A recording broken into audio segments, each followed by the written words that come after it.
Good morning student. आज हम इस वीडियो में सील गुण सिद्धांत की चर्चा कर रहे हैं। इससे पहले हमने पथलक्ष्य सिद्धांत की चर्चा की है, फाइडलर सिद्धांत की कंप्लीट कर चुके हैं, परिस्थिति जन्य सिद्धांत कर लिया है। आज हम कर रहे हैं सील गुण सिद्धांत। इस सिद्धांत को महान मानव सिद्धांत, ग्रेट मैन थ्योरी भी कहा जाता है। यह सिद्धांत इस विश्वास पर आधारित है कि नेता जन्मजात होता है, बनाया नहीं जाता है। इस सिद्धांत के अनुसार नेता में कुछ विशेष जन्मजात सील गुण होते हैं, जिनके कारण वह अपने अनुयायियों से अधिक प्रभावकारी होता है तथा समूह का नेता बन जाता है। इन सील गुणों के सेट के कारण नेता हर परिस्थिति में प्रभावकारी होता है, जिनके कारण वे एक प्रभावकारी नेता के रूप में लोगों के सामने उभर कर आते हैं। सील गुण सिद्धांत के दो प्रमुख महत्वपूर्ण पूर्व कल्पनाएं हैं। फर्स्ट है, इस सिद्धांत की महत्वपूर्ण पूर्व कल्पना यह है कि नेतृत्व एक सामान्य गुण होता है। एक व्यक्ति जो नेता बन गया वह सभी परिस्थितियों एवं समय में नेता बना रहेगा। कुछ ऐसे प्रायोगिक सबूत हैं जो इस पूर्व कल्पना का समर्थन करते हैं। जैसे कार्टर ने 1953 में अपने प्रयोगों में पाया कि जब एक समूह में नेता को हटाकर दूसरे समूह में रख दिया जाता है तो वह वहां भी समूह का नेता बन जाता है।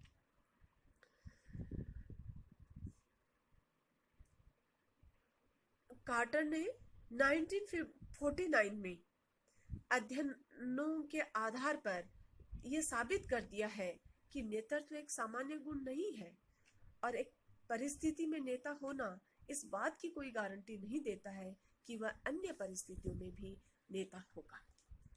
दूसरी पूर्व कल्पना है कि नेता में कुछ असाधारण ट्रेट्स होते हैं जो उन्हें अपने अनुयायियों से अलग कर देते हैं।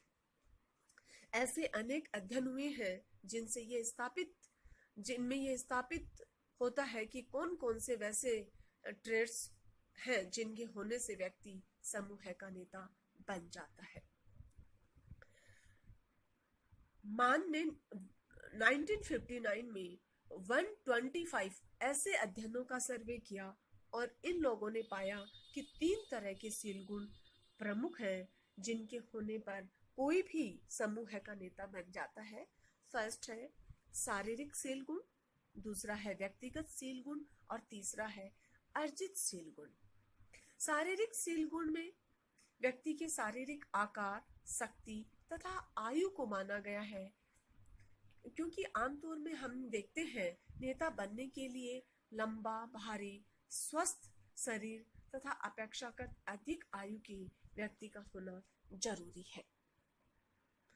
टर्मन ने 1940 में अध्ययनों से नेतृत्व के विकास में इन गुणों की महत्ता साबित की है। व्यक्तित्व सील गुणों में बुद्धि, आत्मविश्वास, प्रभुत्व, समायोजन, सामाजिकता, परिश्रम, प्रियता, दूरदर्शिता, चमत्कार तथा कल्पना शक्ति जैसे गुणों को प्रधान माना है और इनकी पुष्टि अनेक अध्ययनों में भी की गई है, जिसमें गिब द्वारा किए गए अध्ययन काफी महत्वपूर्ण है। कुछ मनोइतिहासक का कहना है कि अधिक शक्तिशाली नेता का विकास अपने आप में देखे गए कमजोरियों को दूर करने का प्रयासों से होता है। कुछ ऐसे अर्जित सील गुण भी होते हैं जो व्यक्ति को नेता बनने में मदद करता है। ऐसे सील गुणों में समूह स्थिति महत्वपूर्ण सील गुण है। मिल्स ने 1967 में यह बताया कि संसार के अधिकतर नेता अपना पद इसलिए प्राप्त कर पाए हैं क्योंकि उनका जन्म उच्च परिवारों में हुआ था। वार्नर ने 1985 में भी अपने अध्ययन में पाया कि अधिकतर अमेरिकन व्यावसायिक मैनेजमेंट अपना पद इसलिए प्राप्त कर पाए हैं क्योंकि उनका जन्म उच्च परिवारों में हुआ था। समाज मनोवैज्ञानिकों ने बताया कि इसका प्रमुख कारण इसकी कुछ कमजोरियां हैं, जिनमें प्रमुख है, फर्स्ट है, इस सिद्धांत द्वारा सार्वभौमिक शील गुणों का पता नहीं चलता है जो सभी नेताओं में समान रूप से पाए जाते हैं। ऐसे शील गुणों का पता लगाना इस सिद्धांत का एक मुख्य उद्देश्य है। इतना ही नहीं, नेतृत्व व्यवहार एवं शील गुणों के बीच समाज मनोवैज्ञानिकों ने बहुत निम्न सहसंबंध पाया है, जिससे इस तथ्य की ओर इशारा होता है कि मात्र शील गुणों के आधार पर यह नहीं कहा जा सकता कि कौन समूह का नेता है या क्यों व्यक्ति समूह का नेता हो जाता है। दूसरा पॉइंट आता है, इस सिद्धांत के समर्थन में किए गए अध्ययनों में असंगति एवं विरोधाभास अधिक है, जिसके कारण अधिक विश्वसनीय तथा वैध परिणाम प्राप्त नहीं होते हैं। नेक्स्ट कमजोरी है कि व्यक्ति जिन्हें अपने जीवन की प्रारंभिक अवस्थाओं में अधिक संघर्ष करना पड़ा या जिन्हें असमर्थता का सामना करना पड़ा, उनमें से कुछ नेता लोग तो महान नेता बन जाते हैं, परंतु अधिकतर लोग छोटा नेता भी क्यों नहीं बन पाते हैं।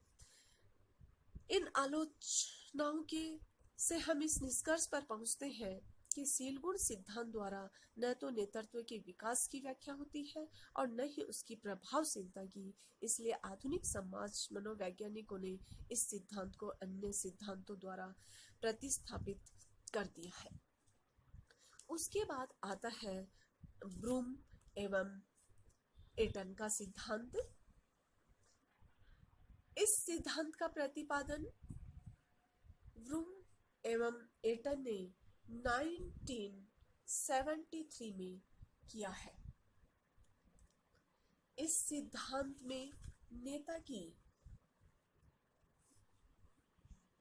सबसे प्रमुख भूमिका निर्णय लेना है और इस बिंदु पर यह सिद्धांत मूल रूप से प्रकाश डालता है। इस सिद्धांत को 3 भागों में बांटा गया है, वैकल्पिक निर्णय प्रकार, दूसरा है निर्णय प्रभावशीलता और तीसरा है विशेष शैली का चुनाव। फर्स्ट है वैकल्पिक निर्णय शैली। इस सिद्धांत में 5 वैकल्पिक निर्णयों को लिया गया है, जिनमें एक नेता किसी समस्या पर निर्णय करने में उपयोग कर सकता है, जो है फर्स्ट है सत्तावादी निर्णय।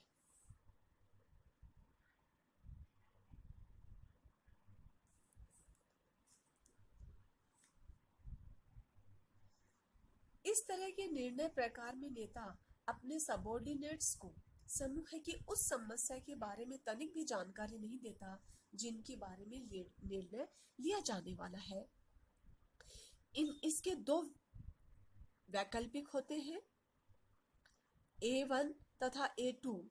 A1 स्टाइल में अधीनस्थ को बिना कुछ बताए नेता निर्णय ले लेता है, परंतु A2 में वह निर्णय लेने से पहले समस्या के एकाध पहलू पर आंशिक रूप से अपने सबऑर्डिनेट से कुछ पूछ लेता है।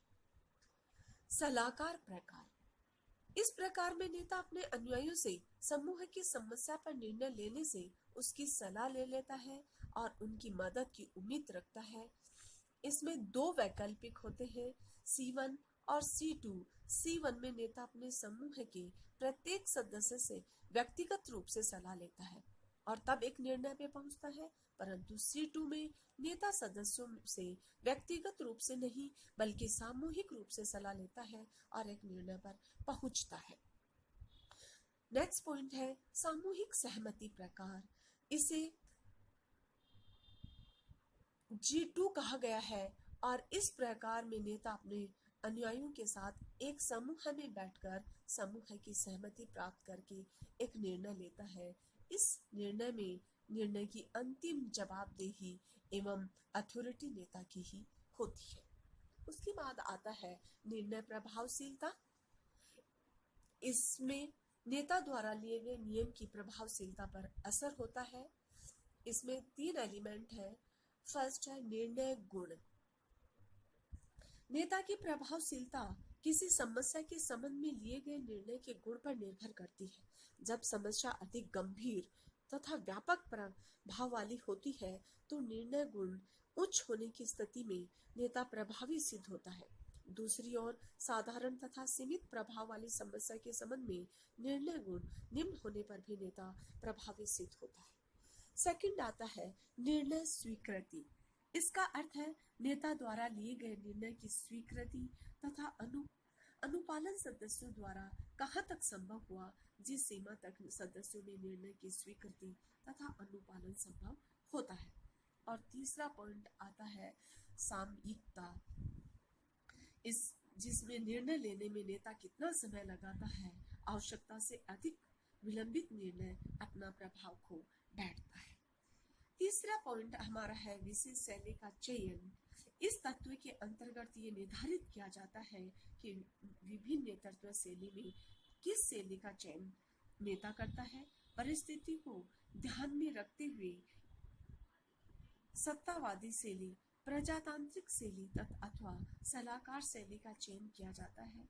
इस चयन के अनुकूल होने पर नेतृत्व प्रभावशीलता उच्च पाई जाती है और अनुकूल नहीं होने पर निम्न पाई जाती है। उसके बाद आता है कि इस सिद्धांत की क्या गुण है। फर्स्ट है रॉबिन्स ने बताया कि नेतृत्व प्रभावशीलता की व्याख्या करने में ये सिद्धांत काफी सक्षम है, क्योंकि इसमें सभी तत्वों का उल्लेख किया जाता है जिनको अनुकूल बनाकर नेता अपना प्रभाव अपने सदस्यों पर डाल देता है। दूसरा है इसमें लचीलापन का गुण पाया जाता है। नेता भारी परिस्थिति को देखते हुए अपने दृढ़ निर्णय में परिवर्तन लाकर अपने निर्णय को इफेक्टिव बना सकता है। और तीसरा गुण इसकी व्यापकता है। यह नेतृत्व प्रभावशीलता को नेतृत्व शैली, सदस्यों के व्यक्तिगत कारक तथा परिस्थिति जन्य कारकों को संयुक्त प्रभाव मानता है। उसके बाद आता है अवगुण। इस सिद्धांत का दोष यह है कि यह संगठनात्मक नेतृत्व के प्रसंग में किए गए अध्ययनों पर आधारित है। नेक्स्ट है ऐसे आंकड़ों के विश्लेषण पर आधारित है जो आत्म प्रतिवेदन विधि द्वारा प्राप्त हुए हैं। ये विधि पूरी तरह आत्मनिष्ठ है। इस आधार पर सिद्धांत की वैज्ञानिक होने में संदेह होना स्वाभाविक है। तीसरा है सिद्धांत में विश्वसनीयता तथा वैधता संतोषजनक नहीं है।